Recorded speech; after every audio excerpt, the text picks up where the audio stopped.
They arrived on a Thursday morning, their crystalline ships casting prismatic shadows across Earth's major cities.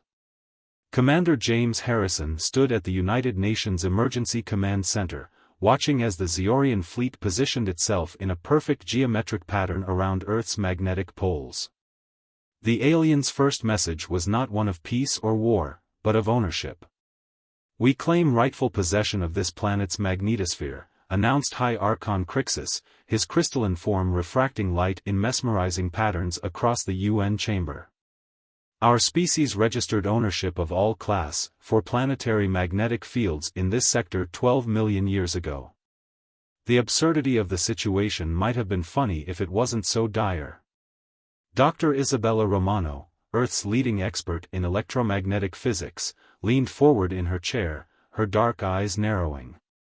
"You're claiming ownership of our planet's magnetic field? The same field that protects us from solar radiation and maintains our atmosphere?" "Precisely," Crixus responded, his crystalline structure pulsing with what seemed like satisfaction. "We are willing to negotiate a lease agreement. The terms are simple: surrender 80% of your planet's resources as payment, or we will remove the magnetic field entirely." The chamber erupted in chaos. Ambassador Zhao of China stood up, his usually calm demeanor cracking. "This is absurd. You cannot simply claim ownership of a fundamental planetary feature." The Zeorians' response was swift and terrible. With a gesture from Crixus, they demonstrated their power by temporarily disrupting the magnetic field above Sydney, Australia.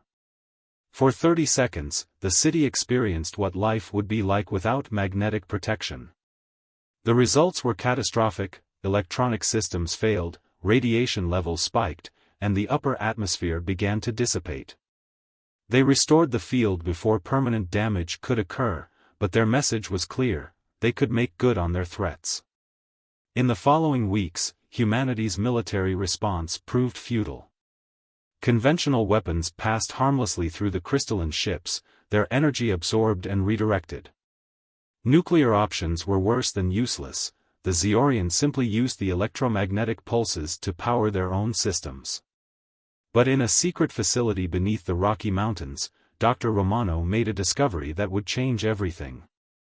Working with quantum physicist Dr. Richard Patel, she noticed something peculiar about the Zeorians' technology.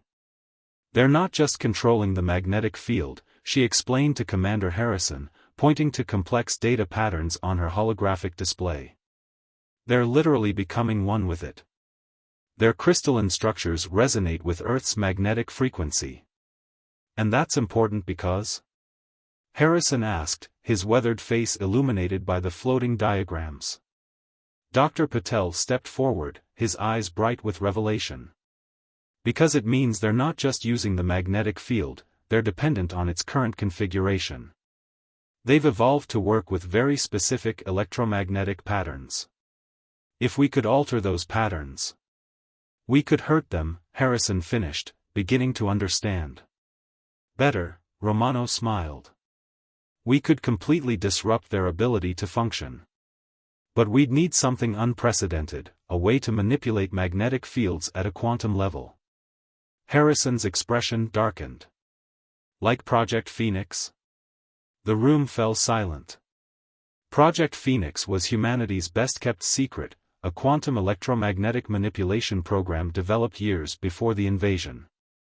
It had been deemed too dangerous to test, the potential for planetary damage too high.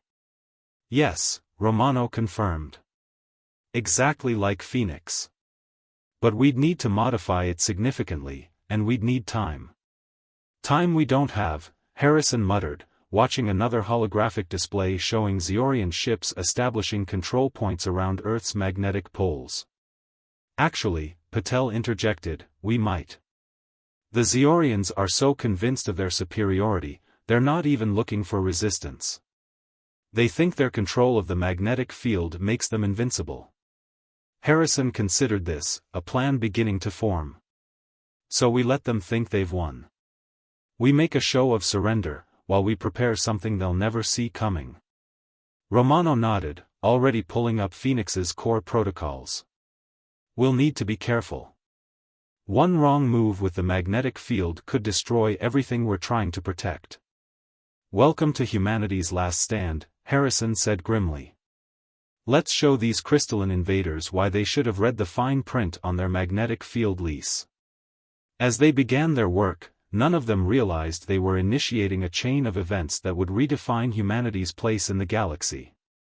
The Zeorians thought they had won, but they were about to learn a harsh lesson about human ingenuity and determination.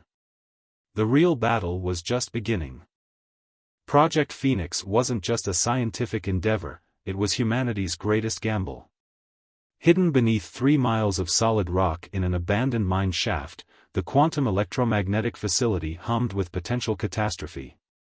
Dr. Romano stood before the massive quantum core, its pulsing blue light casting eerie shadows across the underground chamber. The original Phoenix project was designed to protect Earth from solar storms, she explained to the gathered resistance leaders. We never imagined we'd use it against an alien invasion. Colonel Jennifer Walsh, former NATO Special Operations Commander, studied the holographic schematics floating above the conference table. And you're certain this can disrupt their control over our magnetic field? More than disrupt, Dr. Patel interjected, pulling up new data streams. We've analyzed their crystalline structure. The Zeorians don't just control magnetic fields, they exist in perfect harmonic resonance with them. Their entire biology depends on maintaining specific electromagnetic frequencies. The implications weren't lost on anyone present. Lieutenant Marcus Rivera, their head of tactical operations, leaned forward. So we're not just talking about pushing them back. We're talking about a weapon that could shatter their very existence, Romano finished grimly. Yes. But there's a catch, a big one. The quantum core pulsed again, as if emphasizing her point. Commander Harrison gestured for her to continue, his expression grave. The Zeorians have transformed Earth's magnetic field into a complex network, perfectly tuned to their crystalline frequency. If we disrupt it wrong, we don't just hurt them, we could destroy Earth's magnetic protection entirely. Game over for everyone. The chamber fell silent except for the constant hum of machinery. Through their secure feeds, they could see Zeorian ships continuing their methodical occupation of Earth's strategically important locations. Their crystalline vessels had begun constructing massive resonance towers at each magnetic pole, strengthening their control. How long? Harrison asked, breaking the silence. To modify Phoenix safely? 3 months, minimum, Patel responded.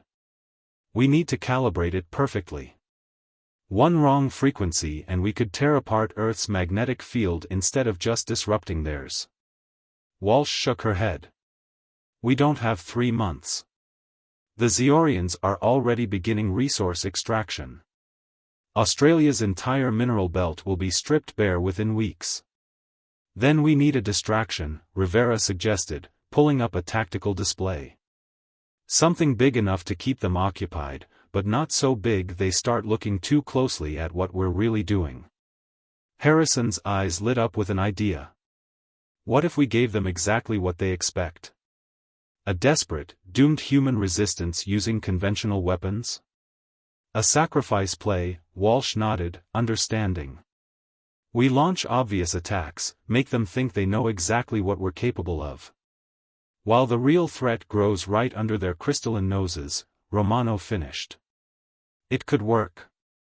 They're so convinced of their technological superiority, they don't believe we could possibly have anything that could truly threaten them. The resistance leaders spent the next hour planning their deception. They would need to be careful, make the attacks look serious enough to be believable, but not so dangerous that the Zeorians would change their relatively lenient occupation policies. Meanwhile, deep in the facility's research section, a breakthrough was taking shape. A junior scientist named Priya Kapoor had noticed something strange in the Zeorian communication patterns. Dr. Romano, she called out, excitement breaking through her usually professional demeanor. I think you need to see this.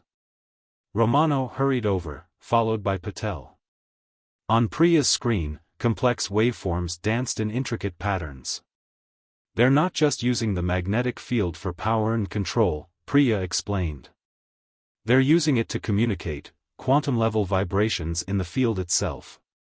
And look at this pattern here. She highlighted a recurring sequence. Romano's eyes widened. It's a vulnerability. They've tuned the entire network to this specific frequency. If we could match it exactly, we could potentially take control of their entire communication network, Patel finished, already running calculations. This could change everything. The discovery energized the entire facility. While the resistance prepared its decoy attacks above ground, the scientists below redoubled their efforts on Phoenix. They weren't just building a weapon anymore, they were creating a key that could unlock the Zeorians' entire control system. But time was running out. The aliens' resource extraction was accelerating, and their control over Earth's magnetic field grew stronger each day. The resistance would need to work fast, and pray their enemies remained blind to the real threat growing beneath the Earth's surface. Unknown to all of them, they weren't the only ones making discoveries. In her private lab, Romano had begun to notice strange anomalies in the Zeorian control patterns, hints that perhaps these crystalline invaders weren't quite as unified as they appeared. If she was right, it could provide another advantage, but it could also mean the situation was far more complex than anyone had imagined. The global resistance network grew in unexpected places. Former tech industry workers became communications experts, while retail veterans proved exceptional at coordinating supply lines. Commander Harrison watched from the underground command center as Operation Smokescreen took shape. "Status report," he commanded, addressing the holographic representations of resistance leaders from around the world. "Eastern Europe is ready," reported Major Natasha Volkov, her image flickering slightly. "We've staged old Soviet equipment near their resonance towers. When we strike, they'll think we're desperate enough to use Cold War-era weapons." "South America, standing by," Lieutenant Carlos Ortiz confirmed. "Our teams have positioned themselves in the Andes. The mountain minerals interfere with their scans just enough to make us look like a bigger force than we are."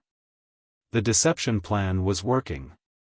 Every day, the resistance launched seemingly desperate attacks against Zeorian positions, using outdated weapons and predictable tactics.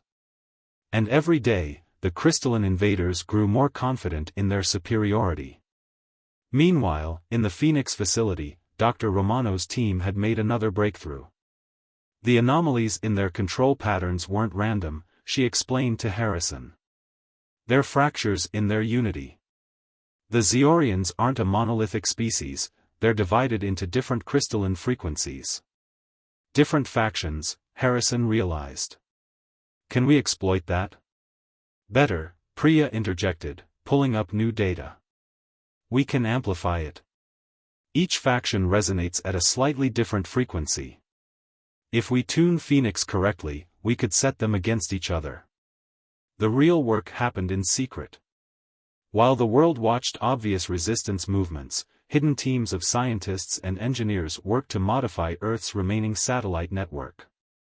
Each satellite was carefully retrofitted with quantum resonators, designed to amplify Phoenix's eventual strike.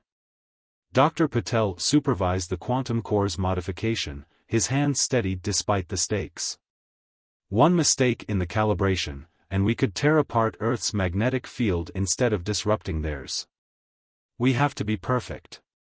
The Zeorians continued their methodical resource extraction, oblivious to the true threat. Their crystalline ships harvested Earth's minerals with mechanical precision, their resonance towers growing larger and more numerous. High Archon Crixus addressed the planet regularly, his messages broadcast through the magnetic field itself. "Your resistance is futile but amusing," he announced. "Your primitive weapons cannot harm us. Accept your role as tenants of this magnetic field, and your species may yet survive."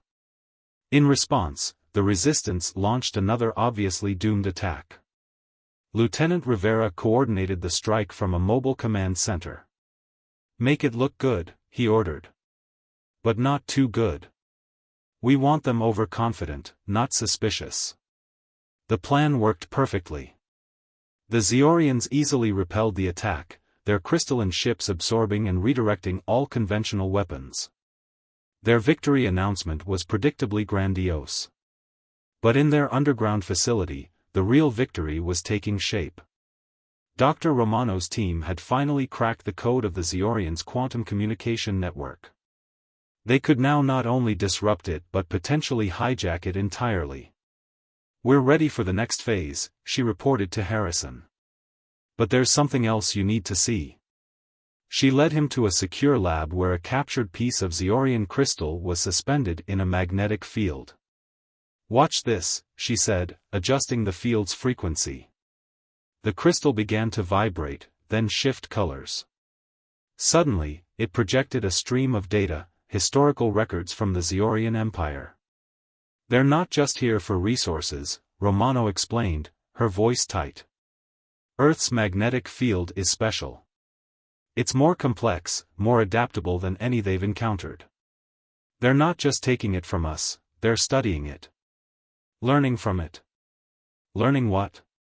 Harrison asked, though he suspected he already knew. "How to evolve.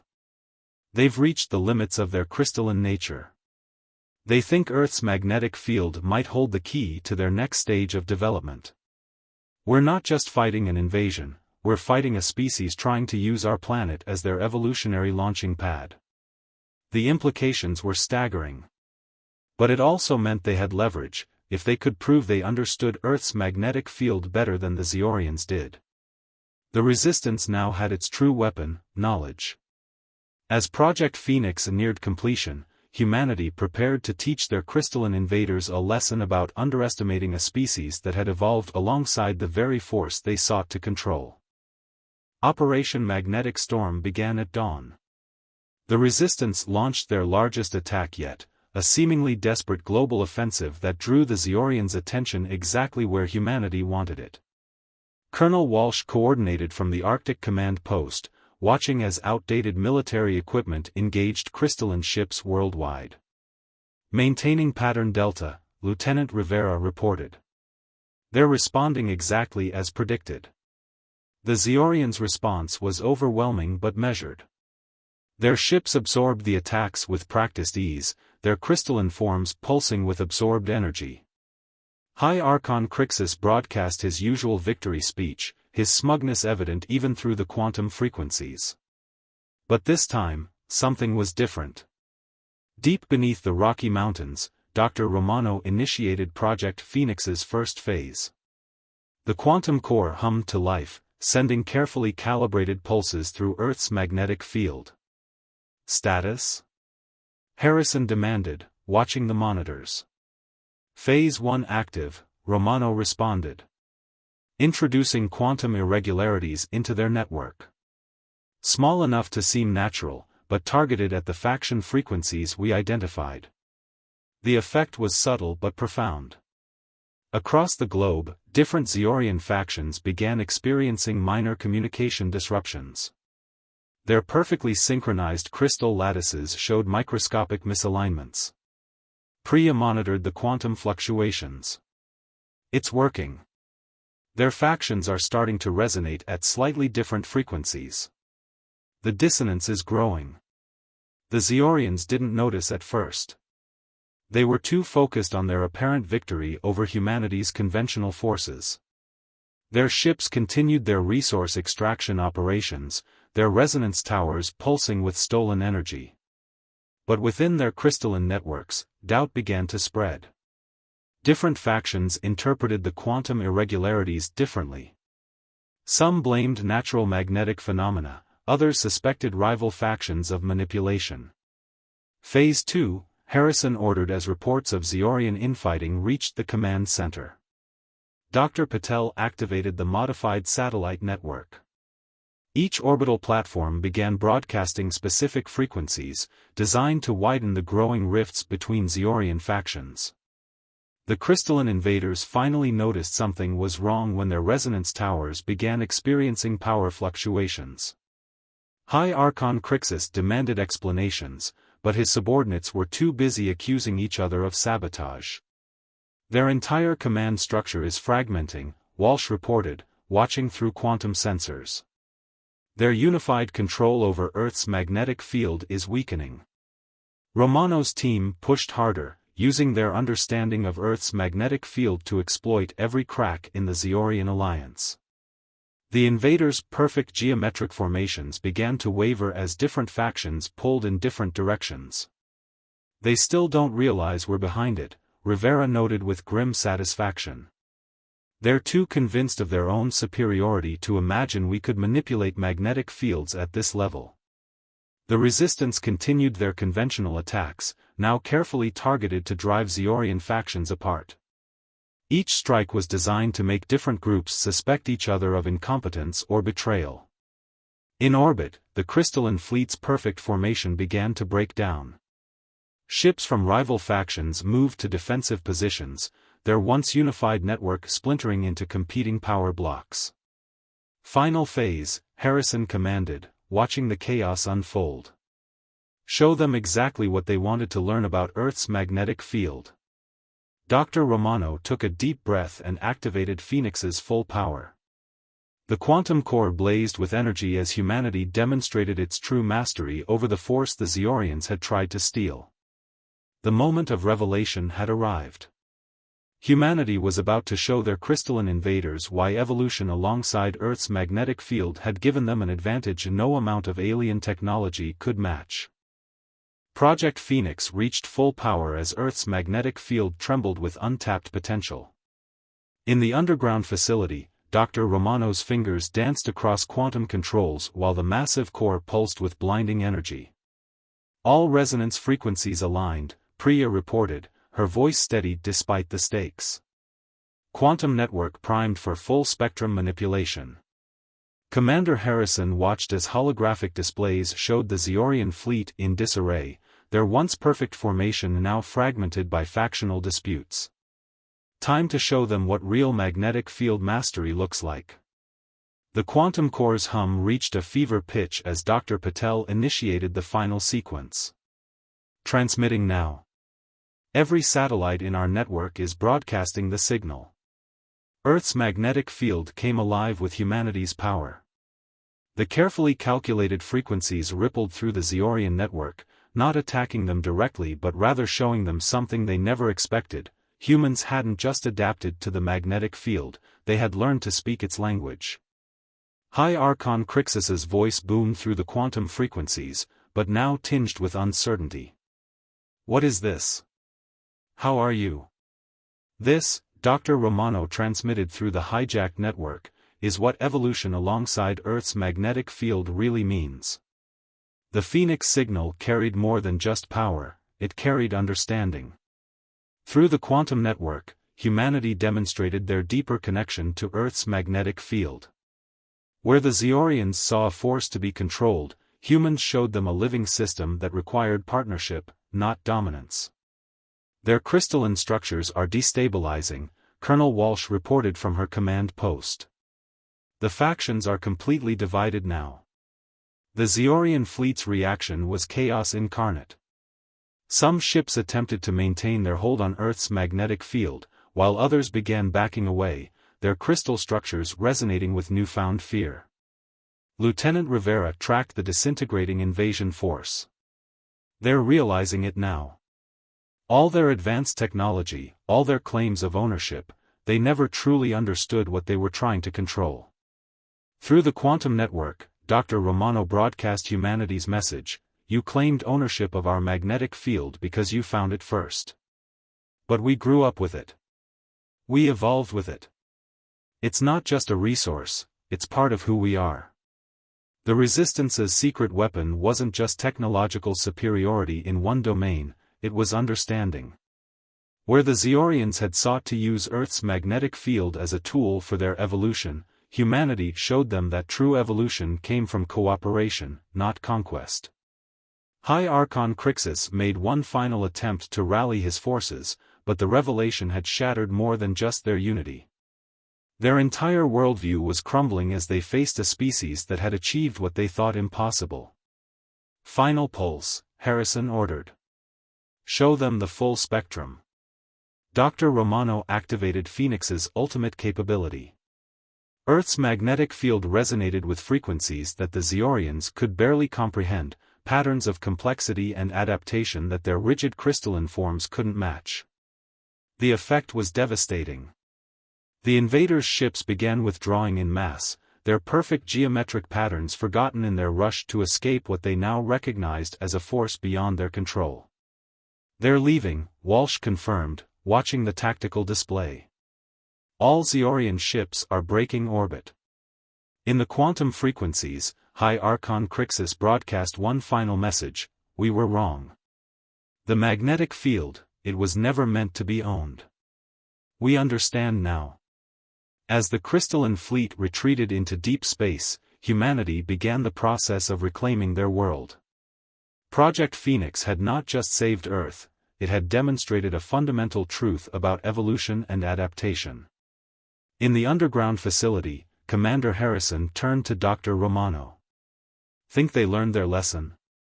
She smiled, watching the quantum readings return to normal. "They learned something more important. They learned that true power doesn't come from controlling natural forces, it comes from growing alongside them." The Zeorian invasion had changed humanity too. They emerged not just victorious but enlightened, understanding their connection to Earth's magnetic field in ways they never had before. As the resistance leaders gathered to plan Earth's recovery, they knew that this victory was more than just military, it was evolutionary. The stars beckoned, and humanity now stood ready to share their understanding with the galaxy. Not as conquerors, but as partners in the cosmic dance of adaptation and growth. The age of magnetic enlightenment had begun.